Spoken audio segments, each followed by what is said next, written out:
जय हिंद। स्वागत है आप सभी का आपके अपने YouTube चैनल अमृत एकेडमी पे।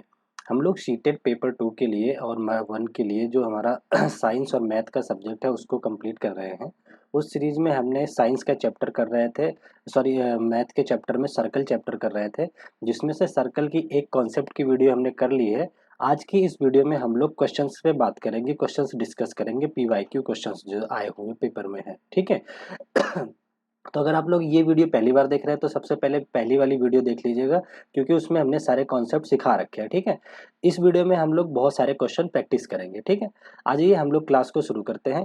तो देखिए पहले क्वेश्चन में ये क्या कह रहा है कि A B is a diameter. A B एक डायामीटर है। डायामीटर का मतलब होता है वृत्त का व्यास, ठीक है ना। आप सर्कल ए बी को हमने ये रहा कोई एक सर्कल बना लिया, इस पे ये हमने ए बी एक डायामीटर मतलब कि ए बी को व्यास हमने ये बना दिया, ठीक है ना।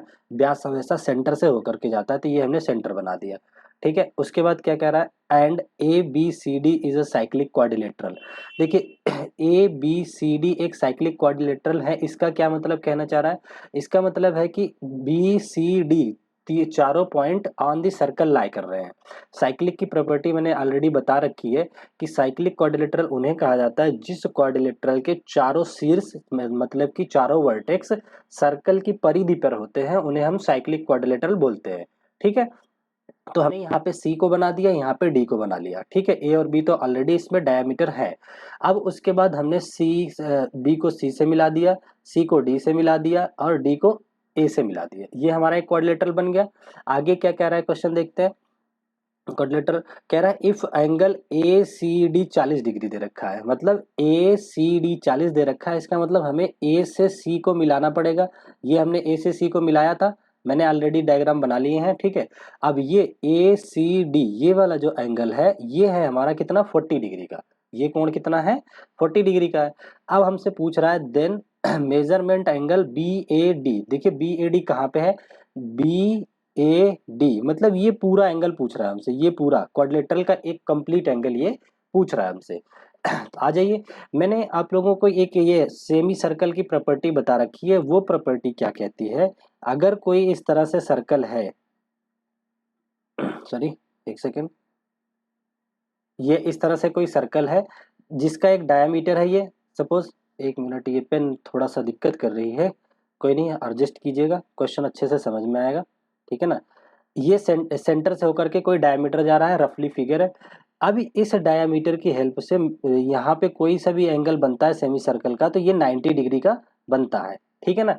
उसके अकॉर्डिंग अगर देखा जाए तो ए बी को डायमीटर मान करके सी ए से ये ए बी से लेकर के ये सी तक जो एंगल बना है ए बी सी, ये वाला जो एंगल बना है एंगल ए सी बी, ये हमारा कितना हो जाएगा 90 डिग्री का हो जाएगा, ठीक है।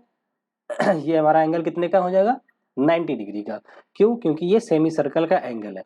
तो अब आप मुझे ये बताइए कि ये कंप्लीट एंगल कितना होगा, एंगल सी पूरा कितना हो जाएगा, इस पूरे की बात करें तो ये 90 प्लस 40 हो जाएगा। तो एंगल सी जो हमारा हो जाएगा यहाँ पे वो कितना हो जाएगा 90 प्लस 40, 9 4 13, 130, 130 डिग्री हो जाएगा ये, ठीक है। तो एंगल सी हमें पता चल गया 130 डिग्री। अच्छा मैंने एक चीज और बताया है प्रॉपर्टी में, आप लोग जाके देखेंगे कि साइक्लिक क्वाड्रिलेटरल के अपोजिट एंगल का सम 180 डिग्री होता है। इसका मतलब क्या है कि ए बी सी डी जो है एक साइक्लिक क्वाड्रिलेटरल है, इस इट मीन्स क्या हुआ कि एंगल ए और प्लस एंगल सी ये कितना होने चाहिए 180 डिग्री के होंगे, ये 180 डिग्री के होंगे, ठीक है। ठीक है। तो अब देखिए हमें एंगल सी पता है कितना है 130 डिग्री, यहाँ पे 130 डिग्री रख दिया, इज इक्वल टू में तो 180 रहेगा, ठीक है। ये हो गया। और प्लस एंगल ए हमें नहीं पता है, अब एंगल ए निकालना है तो एंगल ए आराम से निकल जाएगा, 130 को इधर माइनस कर दीजिए तो एंगल ए निकल करके आपका आ जाएगा कितना 180 में से 130 गया तो 50 डिग्री, 50 डिग्री एंगल ए निकल करके आ जाता है, ठीक है। तो देख लीजिए कौन से ऑप्शन में है, ये ऑप्शन डी में दे रखा है क्वेश्चन, इसका आंसर 4 जो है करेक्ट आंसर हो जाएगा, ठीक है। आ जाइए अपने नेक्स्ट क्वेश्चन पे डिस्कस करते हैं। देखिए ये बहुत प्यारा क्वेश्चन है, आप लोग सबसे पहले क्वेश्चन को ट्राई कीजिए। देखिए फिगर को देखिए क्या कह रहा है, मैं बहुत प्यार से समझाऊंगा, ठीक है। कह रहा है in the given figure angle A D B, कहाँ पे है एंगल ए डी बी, हमसे एंगल ए डी बी मतलब ये वाला एंगल हमसे पूछ रहा है, ठीक है ना। और ये एंगल सी फिगर में दे रखा है कितना 48 डिग्री। अच्छा आप लोग बहुत ध्यान से देखिए, तो ये जो क्वाड्रिलेटरल बन रहा है, चतुर्भुज बन रहा है, इसके चारों वर्टेक्स, ए वर्टेक्स, बी, डी, बी, सी, चारों वर्टेक्स कहाँ है और सर्कल की परिधि पर है ना। इसका मतलब ये जो क्वाड्रिलेटरल बना वो कैसा बना, ये हमें पता चल गया कि एक साइक्लिक क्वाड्रिलेटरल बन गया। अब साइक्लिक बन गया इसका मतलब कि angle D plus angle C ये कितने का होएगा, 180 होगा। क्यों, क्योंकि ये साइक्लिक की प्रॉपर्टी होती है, प्रॉपर्टी ऑफ साइक्लिक क्वाड्रिलेटरल की, ठीक है ना, ये साइक्लिक क्वाड्रिलेटरल की प्रॉपर्टी होती है कि अपोजिट एंगल का सम 180 होता है। तो इसमें हमें ऑलरेडी एंगल सी की वैल्यू पता है कितनी है, 48 डिग्री। तो यहाँ पे ये हो जाएगा 48 डिग्री सी की जगह, और प्लस एंगल डी, ये हमें एंगल डी नहीं पता है, तो अब एंगल डी हम लोग कैलकुलेट कर लेंगे। ये आ गया। देखिए एंगल डी कितना निकल करके आएगा, ये आ जाएगा हमारा 180 में से 48 माइनस हो जाएगा, क्योंकि कोई भी चीज अगर लेफ्ट से राइट में जाता है तो वो माइनस हो जाता है। तो ये आपका आ जाएगा 180 माइनस 48 कर दीजिए। सॉरी, देखिए आंसर कितना आ रहा है, 10 में से 8 गया 2, और यहाँ बच गया 7 में से 4 गया 3, और ये एक यहाँ आ जाएगा, तो 132 आ जाएगा। ये बी ऑप्शन में दे रखा है, सेकंड ऑप्शन में 132 इसका आंसर हो जाएगा, एंगल डी की वैल्यू। आई होप क्वेश्चन आप लोगों को समझ में आ गया होगा। ठीक है, आ जाइए अपने नेक्स्ट क्वेश्चन पे आते हैं। देखिए ये क्वेश्चन क्या कह रहा है, बहुत ध्यान से पढ़िए, मैं हिंदी में भी बता दूंगा, इंग्लिश में पूरा लिखा हुआ है। क्या है, the length of a card, किसी भी वृत्त के जीवा की लंबाई की बात कर रहा है, of a circle with a radius of 10 centimeter, radius 10 centimeter दे रखा है, with a radius of 10 centimeter is 16, मतलब जो जीवा की लंबाई है वो 16 है, रेडियस जो है वो 10 है। तो सबसे पहले हम लोग एक सर्कल बना लेते हैं, यहाँ पे सर्कल ड्रा कर लेते हैं। चलिए, ये हमने एक सर्कल ड्रा कर लिया, ठीक है ना। अब इसमें देखते हैं क्या क्या दे रखा है। फाइंड द डिस्टेंस, रेडियस इसका 10 दे रखा है, ठीक है, ये हमने रेडियस 10 बना लिया, ठीक है। Circle with a radius 10 and जो जीवा की लंबाई दे रखी है वो 16 दे रखी है। Find the distance of the card from the centre, तो ये हमने एक जीवा बना लिया, ये मान लो ए बी इसकी जीवा या कार्ड है, इसकी लेंथ कितनी दे रखी है 16, और रेडियस दे रखी है 10, तो रेडियस तो हर जगह 10 होगी, इसको यहां से मिलाते हैं रेडियस को, ये बना दिया, ये भी 10 होगा, यहाँ पे भी 10 होगा, रेडियस जहां पे भी ड्रॉ करेंगे 10 होगा, ठीक है ना। लेकिन ये हमसे इसमें ये नहीं पूछा है, इसने हमसे इस ए बी कार्ड की, ये सेंटर ओ हो गया, सेंटर से डिस्टेंस पूछा है, ये लेंथ पूछी है हमसे। और हमने बताया था कि जब भी हम सेंटर से डिस्टेंस मेजर करते हैं तो वो लंबवत डिस्टेंस मेजर करते हैं, तो ये यहाँ पे 90 डिग्री बनाएगा। और मैंने ये भी बात कर रखा है पिछले वीडियो में कि कोई भी कार्ड पे अगर परपेंडिकुलर पड़ता है तो वो कार्ड को दो इक्वल पार्ट में डिवाइड करता है। अगर मान लो ये डी पॉइंट है, तो ए से डी तक जो डिस्टेंस हो जाएगी 16 का आधा 8 हो जाएगी, और इधर भी 8 हो जाएगी, ठीक है ना। अब आप ध्यान से देखिए, ये ओ पॉइंट है, ओ डी बी एक राइट एंगल ट्रायंगल बन जाएगा, जिसमें ये 8 ये हाइपोटेनियस पे 10 हो जाएगा, और यहाँ पे ये 8 हो जाएगा, ये हमें निकालना है।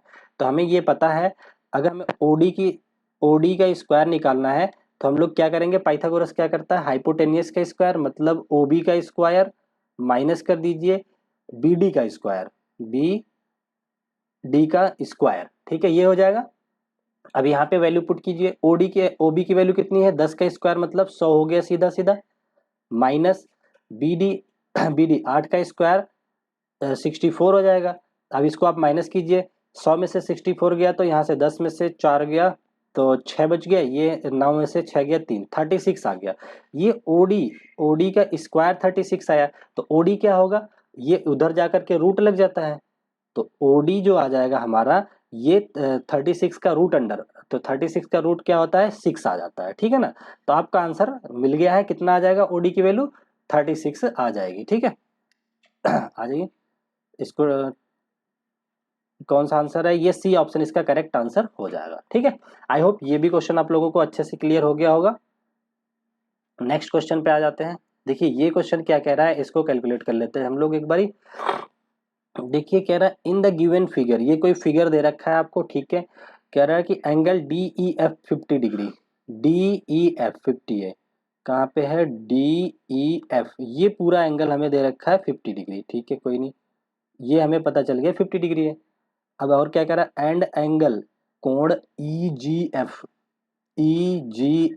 ये एंगल दे रखा है हमें कितना 62.5, 62.5 ये एंगल दे रखा है। कह रहा है what is the value of angle DFE, ये वाला एंगल हमसे पूछ रहा है, इतना सा ये वाला एंगल हमसे पूछा जा रहा है। तो देखिए जरा, मैंने एक कॉन्सेप्ट डिस्कस किया था कि एक ही सेगमेंट में बने हुए सारे एंगल आपस में इक्वल होते हैं। मतलब अगर ये सर्कल है एक, ठीक है, ठीक, सपोज ये सर्कल है, अगर एक ये कोई कार्ड है, ठीक है ना, ये एक कोई कार्ड है, इस कार्ड की हेल्प से यहाँ पे कहीं से भी एंगल बनेगा। एक एंगल ये बन गया सपोज, और एक एंगल ये बन गया। सॉरी, ये पेन थोड़ा सा आज प्रॉब्लम कर रही है, कोई नहीं। मतलब ये सेम सेगमेंट में ये जो दोनों एंगल बने हैं ये आपस में क्या होते हैं, इक्वल होते हैं। इसका मतलब जो एंगल G है वही एंगल D हो जाएगा। तो एंगल D भी हमें कितना मिल गया, ये 62.5 था, तो ये भी कितना हो जाएगा 62.5।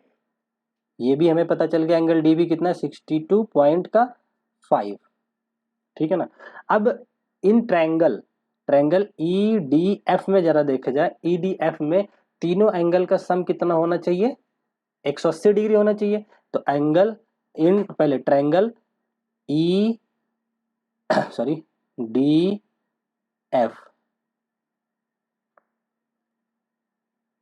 ये हो जाएगा।